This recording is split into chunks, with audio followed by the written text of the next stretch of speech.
Hello, my name is David Tykolska. I am a vice chair of Brooklyn for Peace. I'm an organization with which I hope all of you are familiar, and if you are not, this is part of your opportunity to become familiar. If you haven't signed up to join in some of our numerous activities, about which I will regale you later, then I would ask you to do so. I want to thank the Society for Ethical Culture for allowing us to have this wonderful meeting space available this evening. The restroom is downstairs over there. And around the corner. And there's one around the corner. Right. Okay. Our format tonight is unsurprisingly going to be that after my opening remarks, we will have our speaker. I will come back and regale you with other tales of excitement, and then we'll take questions from the audience. Hopefully what you will say will be in the form of a question so we can have a continuing dialogue. Many of you have things that are kind of sort of like this. If you do this, I assume that's why you're here. She has a number of books that are available for special sale. They will be autographed by the author herself, should you so desire. So take advantage of this unique opportunity to get an autographed book. Phyllis Bennis, apart from being a WBAI commentator for many years, is a fellow of the Transnational Institute in Amsterdam, and she directs the New Internationalism Project at the Institute for Policy Studies, and thank goodness there is an Institute for Policy Studies, otherwise K Street would be more of a desert than it is.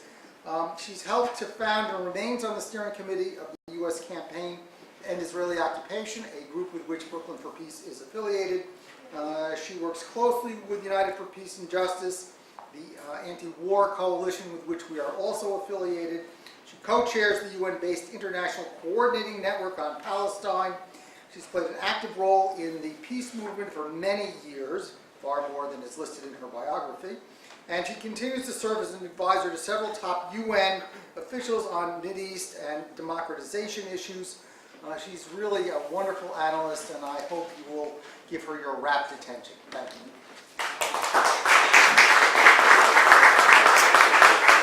Thank you, David, and thank you all for coming out tonight. It's really great, I gotta say, to be back in Brooklyn.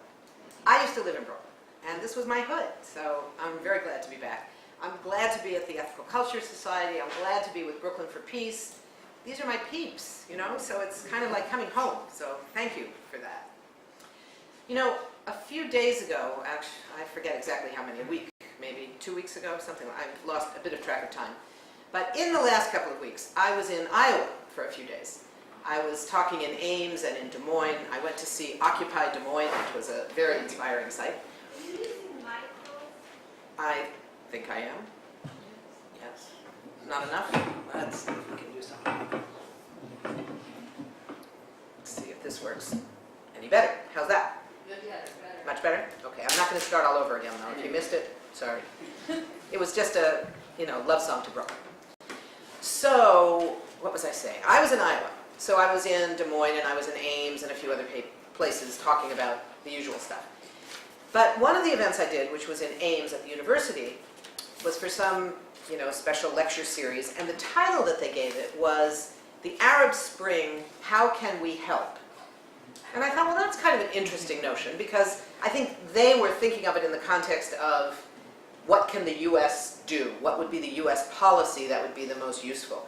Me, I wasn't thinking about it so much that way. I was thinking about what can we do? We people, ordinary people, citizens, civil society, all of that.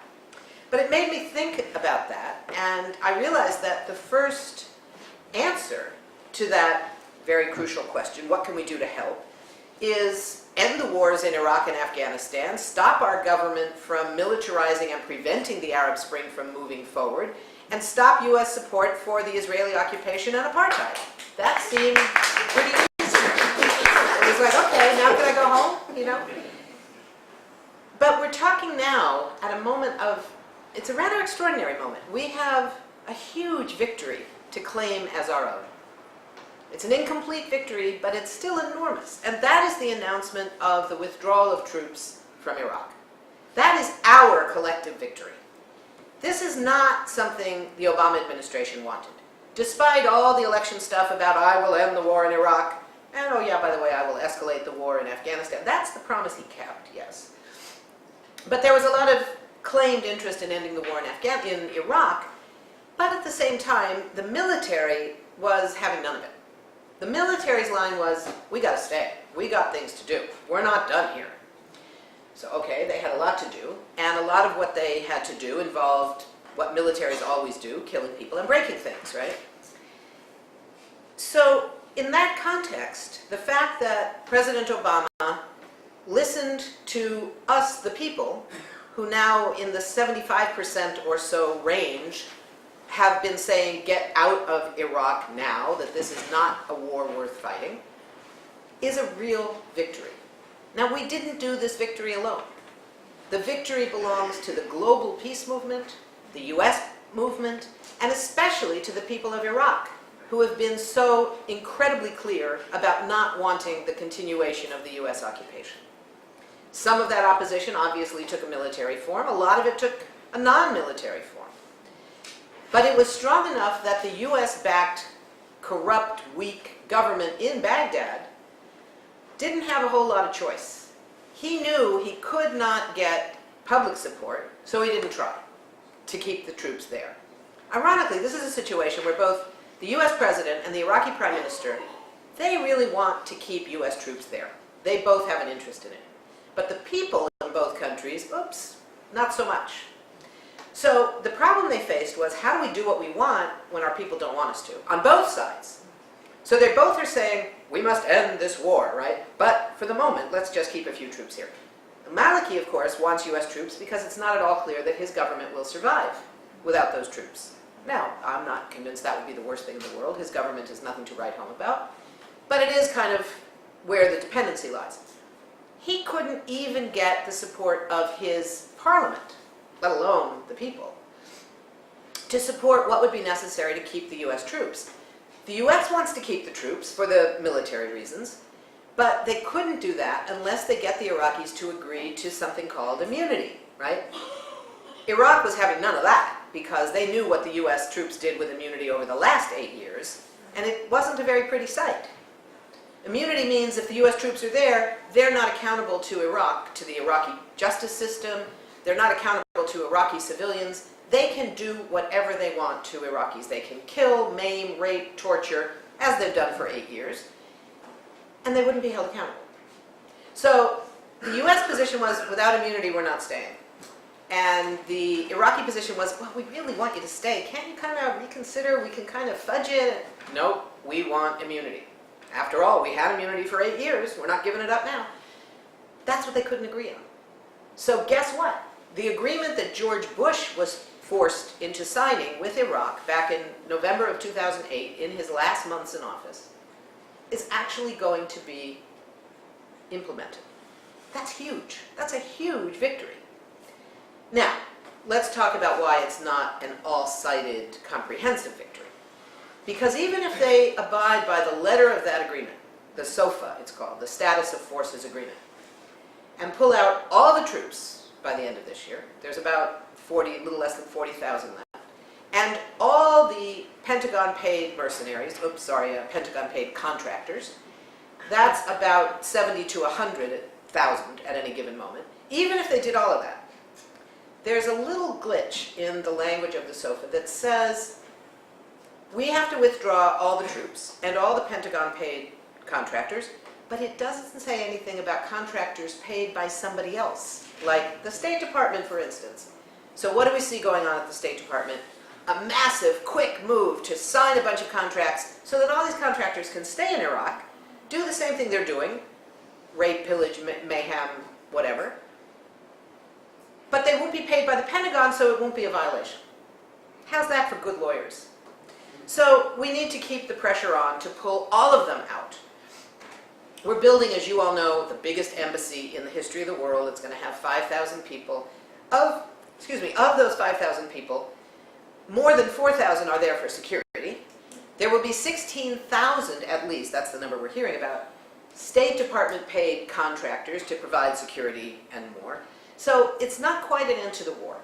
But I think we do need to claim it as our own, as a victory, that the best they're going to be able to come up with by their standards, wanting the war and the occupation to continue as is, the best they can do is to have a few thousand State Department contractors running around the country.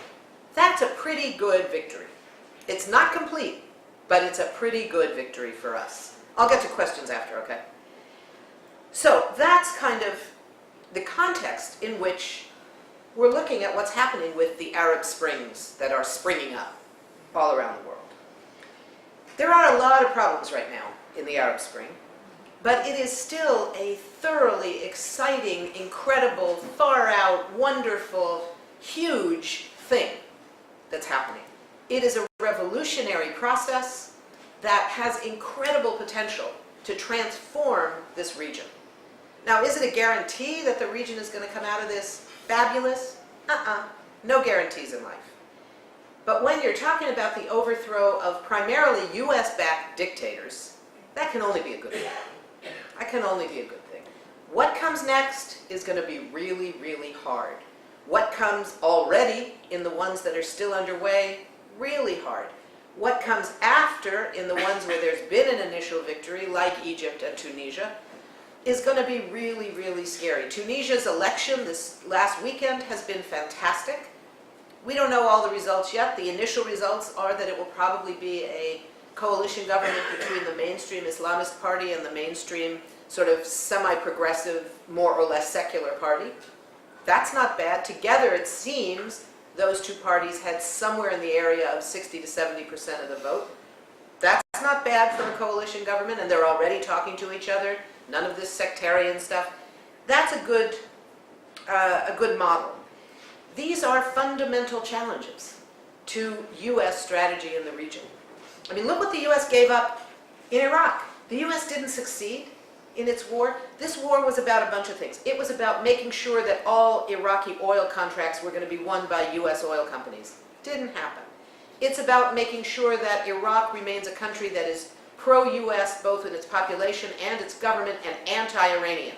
Didn't happen.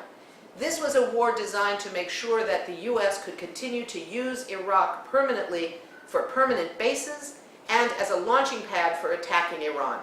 Didn't happen. They couldn't pull it off. So this is a huge defeat for those goals of the U.S. wars. And at the same time, it's a huge victory for those who said that this war was never going to make Iraqis safer, it was never going to make us safer, it was never going to end terrorism, that was all a lie, and it was really about power and oil and the expansion of U.S. empire. There were more than 500 U.S. bases in Iraq during the war. They now have 18, and they're scrambling to get rid of those 18 by the time the troops leave at the end of the year. That's amazing. That's amazing. That's a huge victory. So what else is going on in the region? We're looking at a region where the wars are still going on. The war in Iraq is not over yet. The commitment is there, but it ain't over till it's over, and it ain't over yet. In Afghanistan, there are still 100,000 U.S. troops, 100,000 Pentagon-paid mercenaries / contractors / whatever you want to call them, doing military work, 20,000 of them armed, officially security people, the other 80,000 helping the military ones, and between 40 and 50,000 additional NATO troops. That's almost 250,000 military people in the interests of the U.S. NATO occupation. That's what's still going on in Afghanistan. We're not even hearing a promise to withdraw them all by 2014. How many of you thought that there was a commitment to ending the war in Afghanistan by 2014? Yeah, sorry, ain't true. What is true is there was a commitment to draw down by 2014. Oh, that's a good name. So we won't have 250,000 military people occupying Afghanistan. Maybe we'll have 30,000, maybe 45, maybe 20, but this ain't over till it's over, and it ain't over yet. So that's one of the things that we have to keep our focus on. The challenge to President Obama, and this is a challenge he took on for himself in his incredible speeches. This is a man who can talk the talk. Walk the walk, not so much. But on occasion, he can talk the talk like nobody's business. And in one of his speeches recently, he talked about the U.S. position as a friend of democracy. We are the ones who stand with the fruit sellers against those with raw power. That's an amazing thing to say. The fruit seller who in Tunisia sparked the Arab Spring when he set himself ablaze and killed himself out of the utter frustration of humiliation and economic depredations under which he lived.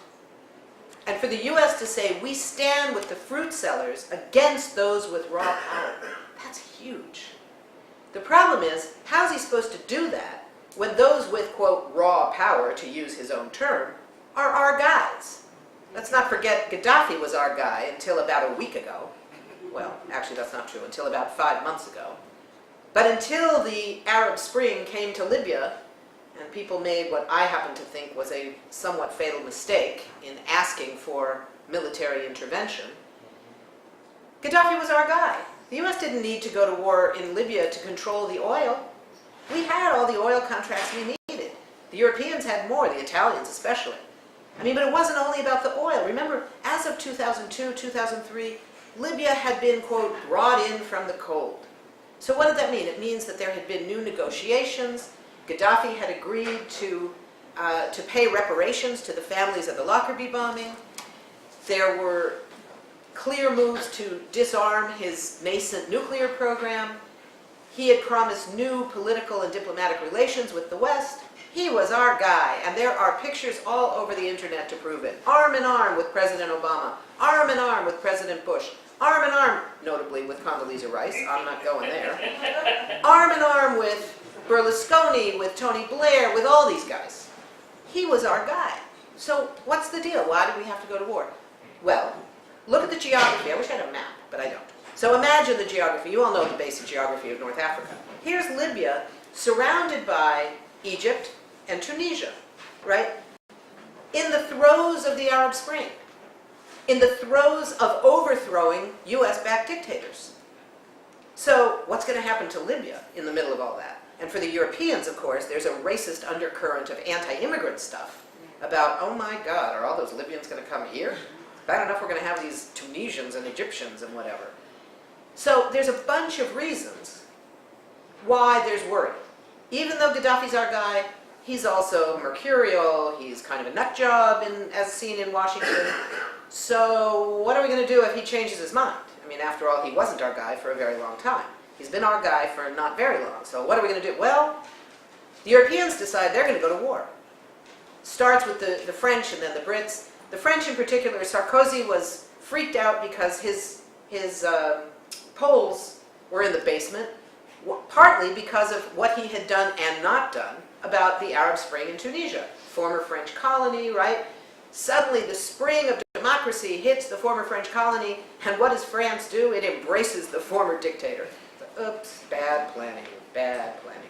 So he's stuck, and he's trying to get back his popularity, right? What better way to do it than to be the first one out of the box to support the Libyan uprising? We stand with the people of Libya against whatever. And then the Brits do the same thing. Cameron wasn't doing so good on the foreign policy side of things either. So they go ahead and they move to the Security Council. They're going to get a resolution passed to get the proposal approved to go to war against Libya in the name of the whole world. The whole world stands with Libya. The whole world, frankly, was not so keen on this idea. But frankly, nobody asked the whole world. So that was sort of the goal. So they draft this resolution calling for a no-fly zone. In the meantime, people in Libya have taken up arms almost immediately after the Arab Spring emerges there. And very quickly, way too quickly I'm afraid, they start asking for international support. First they don't. First they say, we don't want any international support, we can do it ourselves. There was a big banner across one of the roundabouts in Tripoli saying, we can do it on our own. It was a very powerful image. Then there was a bit of a shift and they started saying, well, we don't want foreign intervention, but we do want a no-fly zone. Well, the problem was everybody knew you can't have one without the other. The U.S. generals, the chairman of the Joint Chiefs of Staff, all these guys were saying, this is a bad idea. A no-fly zone, number one, isn't going to work. Why? For among other reasons, people of Libya were not being threatened by Gaddafi's planes, they were being threatened by his tanks. It wasn't about air power at all, except for ours. But that wasn't the only issue. The other issue was, if we're going to do a no-fly zone, we have to start by bombing Libya. It's an attack on Libya, and everybody needs to understand that. So that's what our generals were saying. So they get this resolution draft from the Brits and the French at the Security Council. They're saying, we're not supporting this. But instead of saying, oh, we don't support this? Okay, sorry, we're going to vote no. Not how it works. After all, Britain and France are our allies. And they are especially important allies where? Afghanistan. Where are there massive public levels of opposition?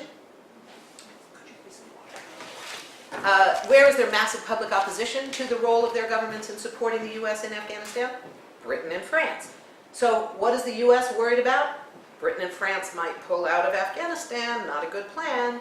We better figure out a way to support them in, where? Libya. So what do? Instead of just saying, no, we can't accept this isn't going to work, we're going to vote no, they come back to the Security Council and say, give us the draft. We'll rewrite the draft. Really? Okay. So they rewrite the draft. Thank you. What is this? Scotch? Just checking. That's it. You look like a single wall. This is Brooklyn. Anything is possible. Thank you.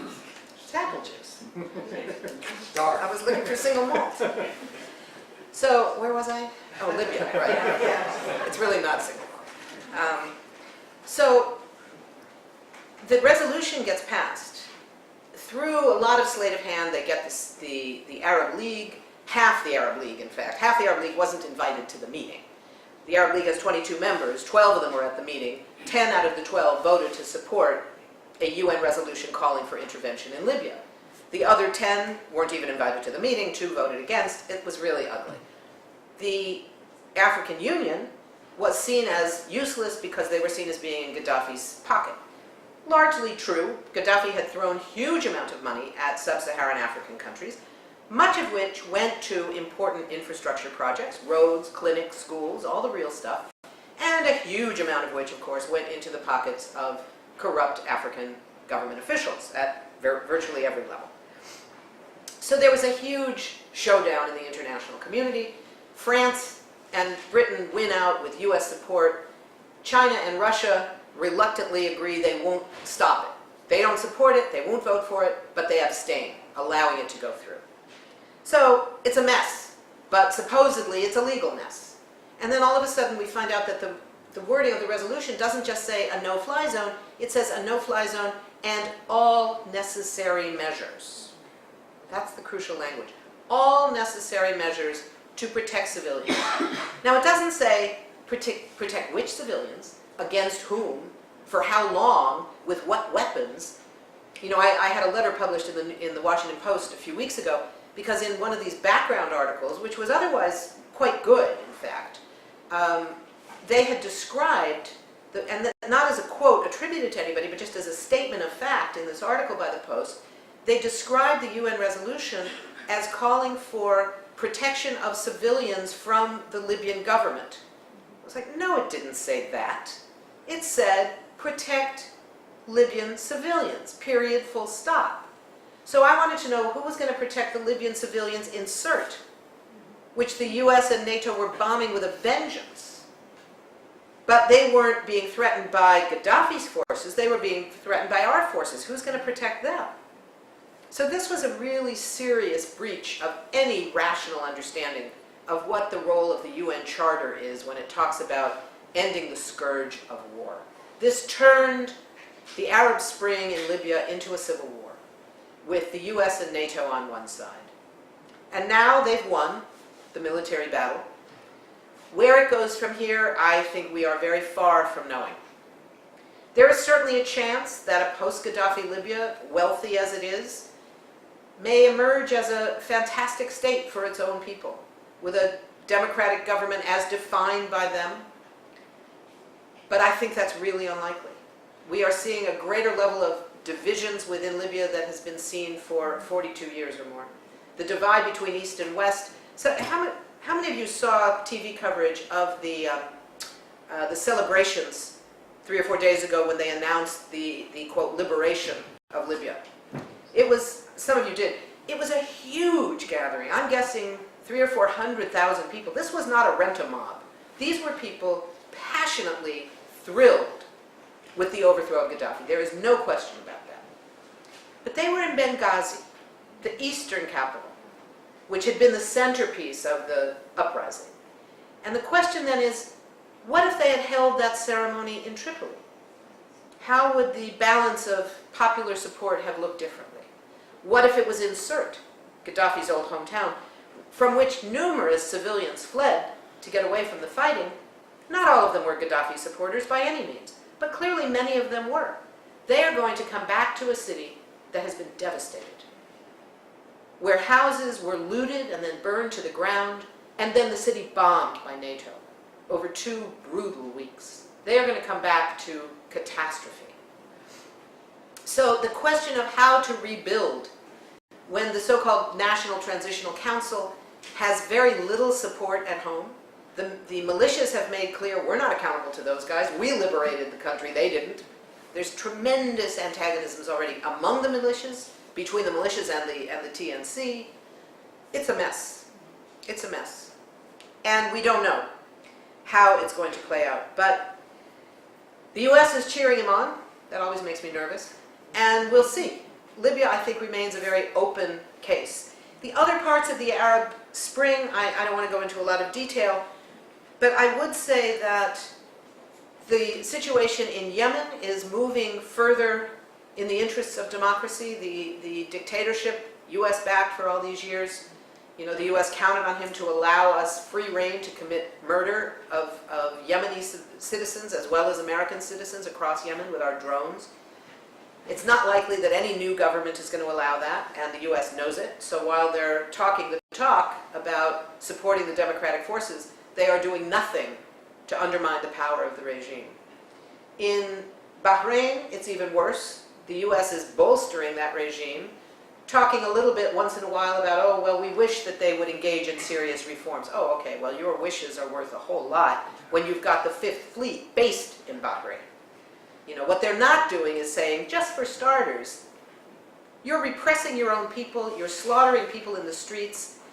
Our Fifth Fleet does not want to be hosted by that kind of a government. Bye-bye. But we're not about to see that. In Syria, it's a very dangerous moment. We're hearing far too much debate about, doesn't Libya, the great success of Libya, this is being viewed as a success, remember, doesn't that mean that we should do the same thing in Syria? Now, I don't think that they're serious about that. I don't think the generals in the US certainly know better than to think that they could move on Syria in the same way. There is no government in exile in Syria. There is no revolutionary movement calling for foreign intervention. There is not and will not be Arab League endorsement, and the Security Council is not on your life going to pass this one. So whether the US and NATO are prepared to pull a Kosovo, where they decide, oh, we can't get support from the UN Security Council, so we'll send it up to the NATO High Command. Let them make the decision. Really? That's like the hammer and the nail thing. You know, if you're a hammer, everything looks like a nail. If you're NATO, everything needs intervention, right? I mean, this is like a no-brainer. And then there's the other Arab states we're not hearing too much about yet, the other monarchies. We're not hearing much about Saudi yet, but I say yet because I think at some point we will. The Jordanian king has been smarter than most. He's given certain levels of easing up on some of the laws. There's no call for overthrowing that monarchy. It's rather popular. But there are huge calls in Jordan that are continuing for reforms. It's a wild time in the region, and nobody is really sure where is it going to pop up next. Is it going to be against a US-backed monarchy? Is it going to be against Algeria? Is it going to be in Morocco? We don't know. Lebanon? Who knows? I mean, this could happen anywhere. In the meantime, the idea that US-backed military dictatorships can rule the world in the Middle East is pretty much last week. It's pretty much over. They're going to need a whole new strategy, because part of the problem they face is that not only their strategy, which for so long throughout the Cold War and since was based on the idea of a three-part thing. You had support for Israel, control of oil, and market-friendly stability. Those are the three things you need. And from every country, you wanted to get at least two of those things. You couldn't get all three really from anything because they're pretty contradictory. If you have a country in the Arab world where the government is really supportive of Israel, you're not going to have much stability. So there's those kinds of challenges. That was their strategy for a long time, those three things. All of a sudden, they have to deal with, was that the right strategy for this period? Do we need a whole different strategy? What are our interests? Have our interests changed? What are we doing here? On top of that, they have another big shift in the region to look at. Regional power in the Middle East always required three things. I'm on a triplet run tonight. It always required that if you're going to have indigenous power, if you have derivative power, you can have whatever you want. But if you're going to have indigenous real power, you need oil for wealth, you need size of land and population, and you need water. Historically, only two countries in the Middle East had all three, Iran and Iraq. They had oil for wealth, they were huge countries, and they had water. But what happened? The US, first of all, that was part of why they were fighting each other all through the 1980s. They were competing with each other for who was going to be the regional hegemon, if you will. And then the US chose sides, came in on the side of Iraq, because Iraq was the slightly weaker partner, and decided we want to keep the fighting going on. So the fighting continued with the US backing Iraq against Iran. Then that all ended, and then you had the US war in 1990-91, the imposition of sanctions, and then the war of 2003. Iraq is essentially destroyed. Infrastructure destroyed, half the population injured, damaged, lost, and huge numbers of refugees. Over 1 million refugees in the first year, 2 or 3 million internally displaced people inside Iraq.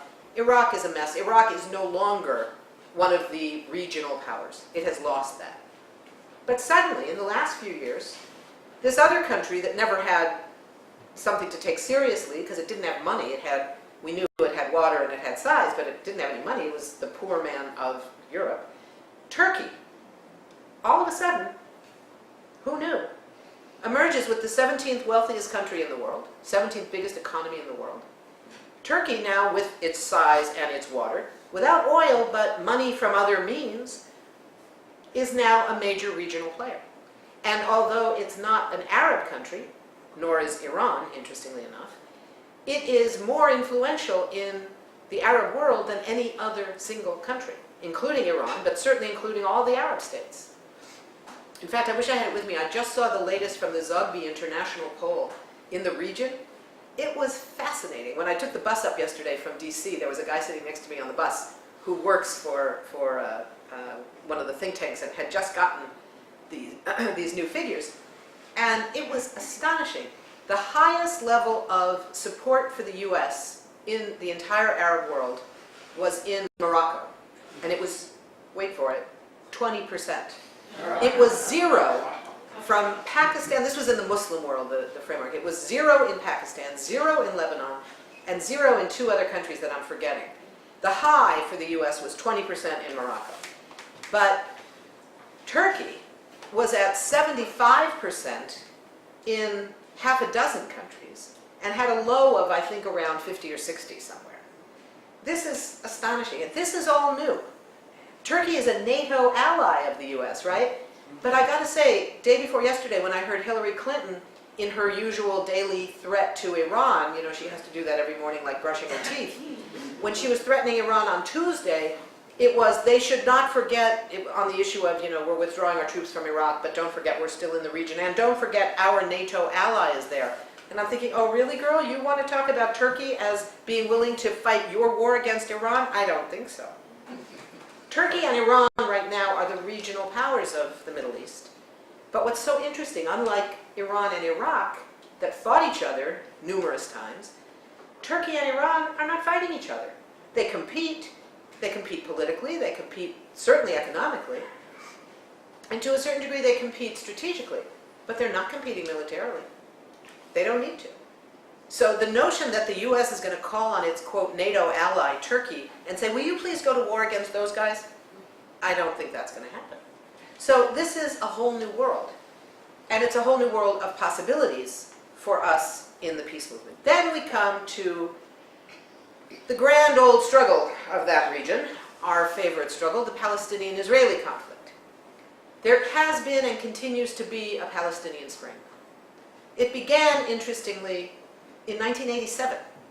It was called the First Intifada, the first uprising, the non-violent uprising that was characterized by the children of the stones, the little boys with stones throwing their stones at tanks.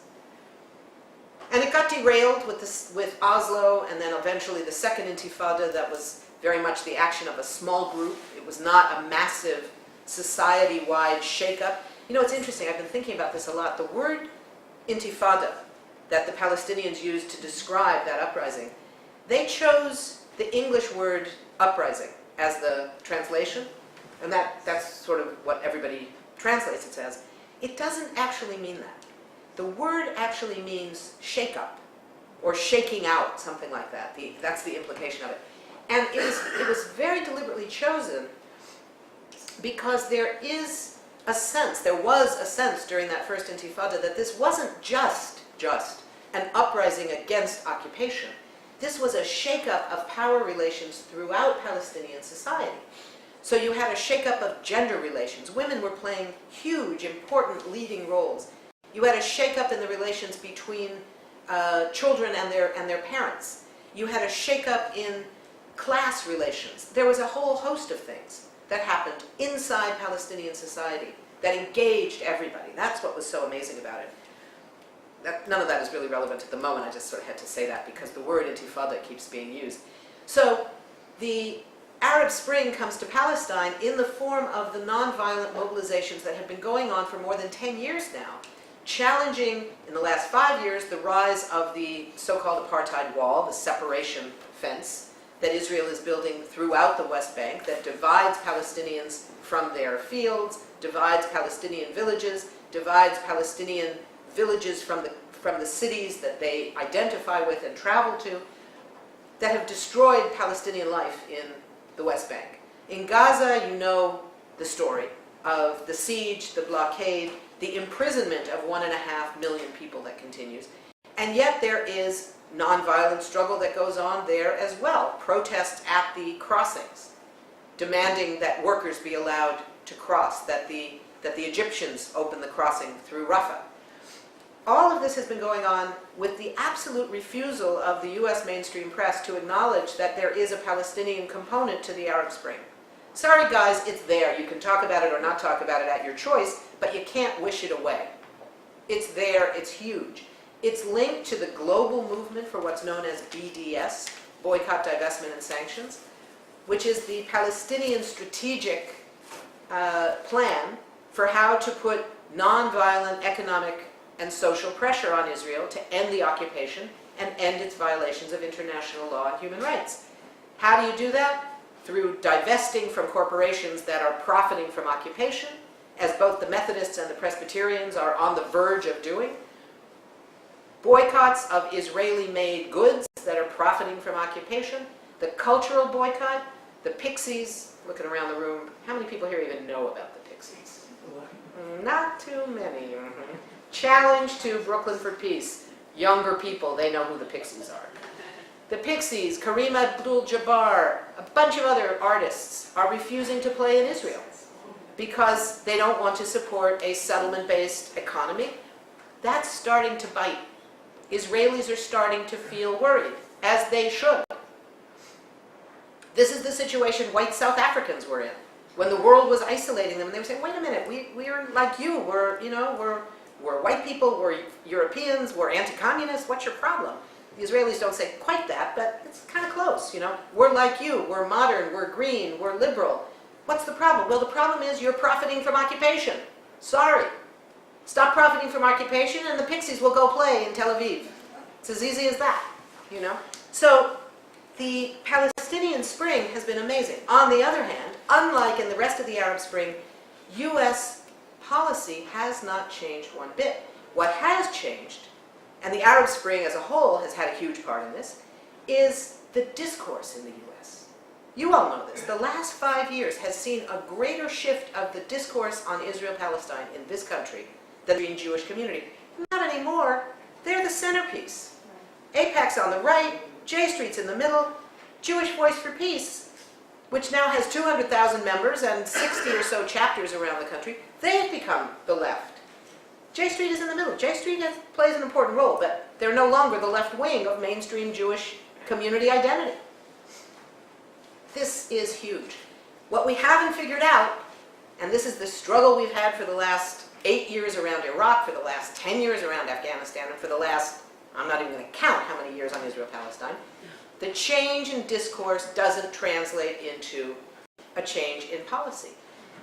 On Israel-Palestine, it's more obvious than most because the change in discourse has been more dramatic than most. You know, yes, President Carter's book played a role, but President Carter's book would not have been published 5 years before it was, if there had not already been a discourse change. The Walt Mearsheimer book, the Jewish lobby book, the Israel lobby, sorry, which I frankly don't even agree with a lot of it, but it was a hugely important book because it broke a taboo that said you can't have a serious book about the Israel lobby. They said, yes you can, here it is. 2 respected academics. So it doesn't matter if I don't agree with all of their conclusions. They broke a taboo, that was huge. They could not have done that 5 years before they did. The work of groups like Brooklyn for Peace, like the US Campaign to End the Israeli Occupation, these are organizations that have managed to change that discourse. But there's absolutely no evidence yet that we're able to influence a concomitant degree of that new discourse. That's the challenge. Now I'll give you one example that to me was sort of the most depressing of a fairly depressing consistent history, which had to do with the Obama administration early on. You remember early on, right in the first days when he took office, President Obama appointed former Senator Mitchell as his special envoy. And we all thought that was great. Senator Mitchell is known to be really independent. He's 70-something years old, 76 at the time. He wasn't looking for a whole new career. And he had done all that amazing work in Northern Ireland. And the lesson he took from Northern Ireland that he talked about way before he was appointed to this position was, if you want to be serious about diplomacy, you have to have everybody at the table. You can't exclude one group because you think they're terrorists, or exclude somebody else because you don't like the color of their tie. You got to have everybody at the table, bar none. And we thought, wow, maybe that's a real change here. Maybe he'll talk to Hamas. What a concept. No, that didn't happen. But so I started getting calls from people saying, you're in Washington, you know, you should grab the opportunity, go talk to Mitchell. And I was like, Mitchell's not going to talk to me. I can't get to Mitchell. Okay, so finally enough people were harassing me about it. I said, all right, I'll try. I'll call Mitchell's office, right? So I call Mitchell's office, and I talk to this one, and I talk to that one, and I find out from Joe Schmo that somebody's sister knows his private number in New York, and this, and that. Nothing worked. And 2 or 3 weeks of that, I gave up. A couple of weeks later, out of the blue, I get a call from some guy, I don't even remember his name, Tom something, who was Mitchell's top assistant, who said, I understand you're trying to reach Senator Mitchell. What's your agenda? And I figured by this time they had Googled me sufficiently to know kind of what kind of work I do, so I figured I didn't really have to tell them everything. I said, I have one item I want to talk to you about. I don't want to talk about the occupation, nothing. I want to talk about how the discourse in the US has changed and why it is no longer political suicide to talk about real pressure on Israel. Silence. And then he says, what do you mean? And I said, well, blah, blah, blah. And he says, that's interesting. Do you have evidence? I said, yeah, I have this book, I have this poll, I have this, you know, whatever. Another long pause, and he says, it's very interesting. You'll hear from us. And I thought, oh, well, that's kind of good. And then I promptly forgot about it because it was like days and days. I didn't hear anything. About 3 weeks after that, I get a call. This time, somebody very young. I mean, she sounds 12, but I'm guessing she was probably 20. I thought, maybe I'm being elitist here, but I thought probably an intern because she didn't sound like she was old enough to have graduated college yet. And she had a 2-sentence message for me, which was, we're very sorry, Senator Mitchell's a very busy man. It wasn't even, Senator Mitchell's a very busy man and he can't see you until 2 years from next Purim. It was, or next Christmas, or whatever. It was, Senator Mitchell is a very busy man, go away. That was the message, unequivocal. And I thought, okay, that tells me something. It tells me they're not looking for a way to make this work. They're not looking for evidence. I actually believed, and I believe to this day, that they were not aware of that discourse shift. I think they still are not. But this told me that they're not trying to learn. They're not trying to find out. They have made a decision for whatever reasons that this is not going to be something he spends political capital on. On the other hand, whatever he wants to do, Israel is losing a war of legitimacy. Its actions are delegitimizing it. Its policies are delegitimizing the very policies that it's founded on. And they have no defense to this. There is something called Grand Israel. How many of you have heard of that? Oh, a lot of you. So the quick version is they're trying to convince the world through this very sophisticated branding campaign that Israel isn't about the occupation. Not even they want Israel to be the victim, or they want Israel to be the good guys. It's not about the occupation. It's about Israel is green, liberal, meaning gay-friendly, artistic, so they're sending musicians and dancers and films all over the place, and modern. That's the other one. So it's a four-part strategy, very sophisticated, very good branding, and they're failing. Why? Because their policies are still what they are. Their policies are the policies of occupation and apartheid, militarized with our tax money. Which brings me to almost the end. The U.S. right now is threatening, as you know, to cut funding to any UN agency that welcomes Palestine as a member. So the first one that's underway right now is UNESCO, the UN Education, Science, and Cultural Organization based in Paris. The Palestinians went to UNESCO's board. The board voted 40-2, I think it was, something like that, to accept Palestine as a member. And now it goes to their full membership in the next couple of weeks. The Congress has passed a law saying they have to stop funding UNESCO. Okay, one could argue UNESCO is not a strategic concern of the United States. We can survive not being a member of UNESCO, not being able to play a role in UNESCO, not being able to vote in UNESCO, because we'd have to leave if we don't pay our dues, right? But what are the other ones? There's 3 other UN agencies that automatically follow UNESCO's decisions about membership. One of them is the International Property Rights Association. I kind of like the U.S. pulling out of that one, because that's a really bad one that denies access to people all over the world of, well, you know how that works. The other one, interestingly, is the IAEA, the International Atomic Energy Agency, tasked with, among other things, monitoring Iran's nuclear program. The U.S. wants to cut its funding, which amounts to, as I recall, something like 23% of the funding of IAEA. Wouldn't that be in U.S. interests?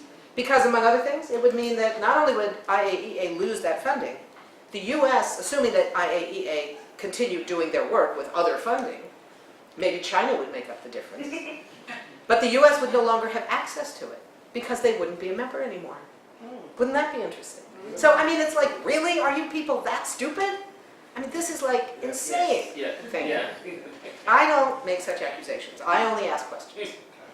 But I think that, you know, this is a moment when our work becomes hugely important. The Occupy movement, Occupy Wall Street, not Palestine.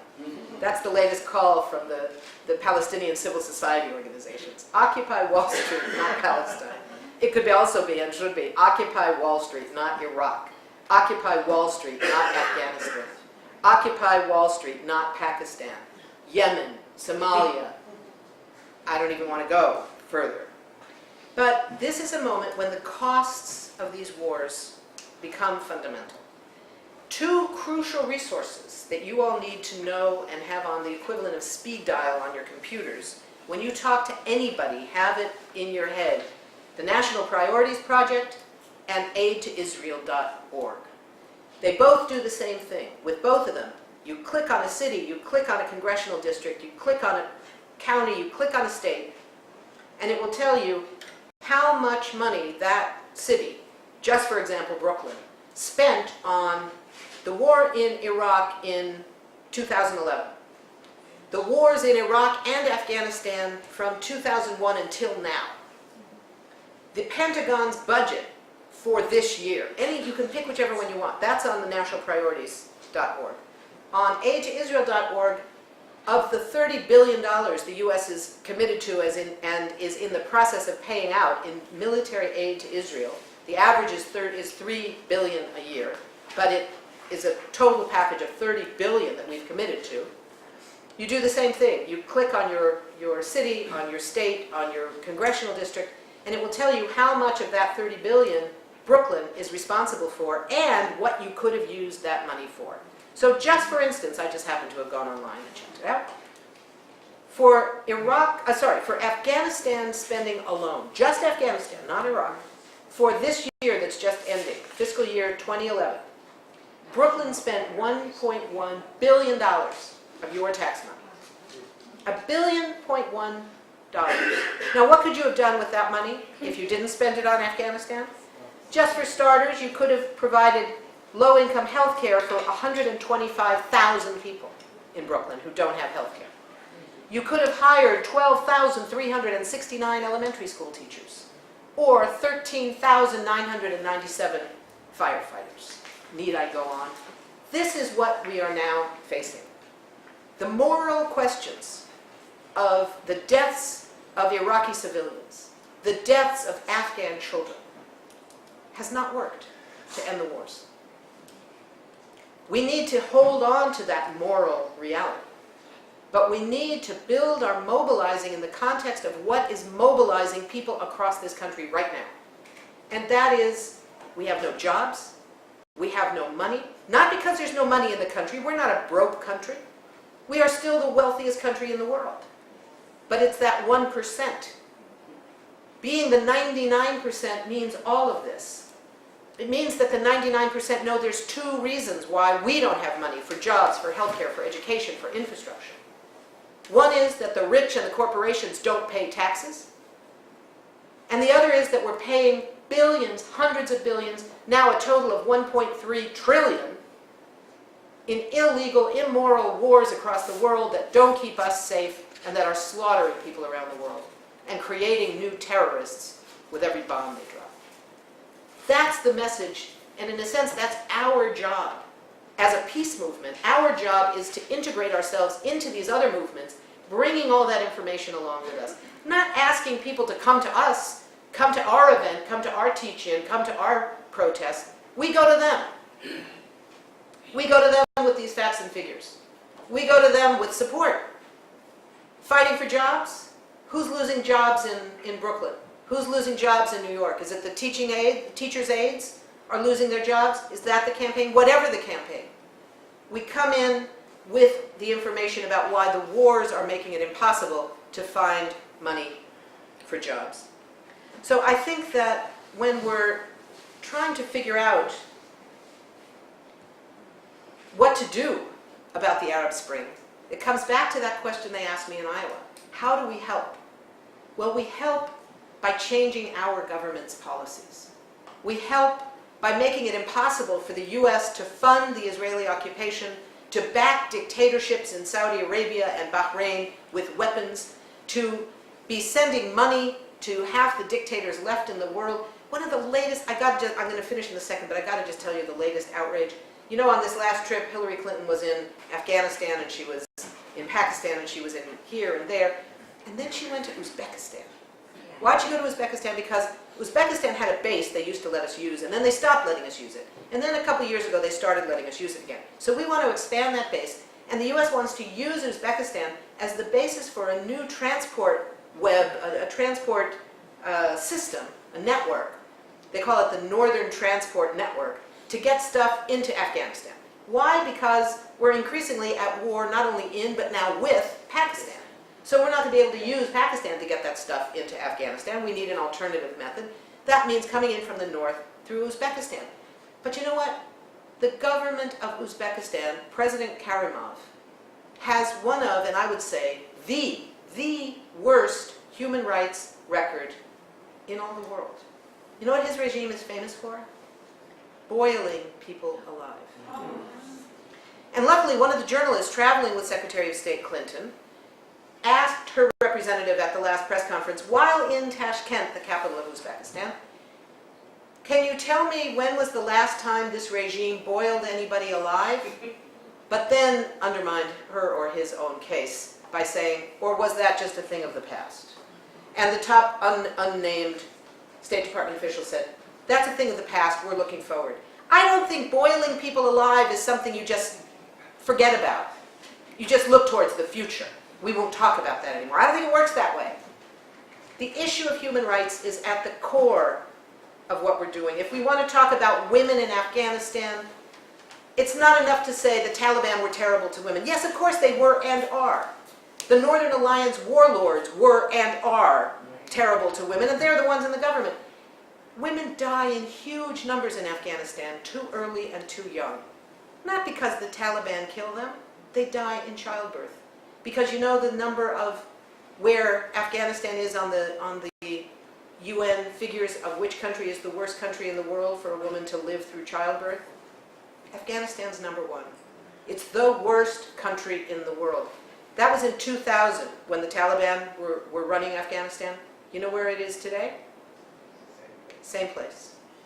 Children in Afghanistan have improved a lot. They used to be the worst. It was the worst place for a child to be born and survive to her 1st or 5th birthday. You know where they are today? Number 2. Sierra Leone got worse. That's what 10 years of US occupation of Afghanistan brings us.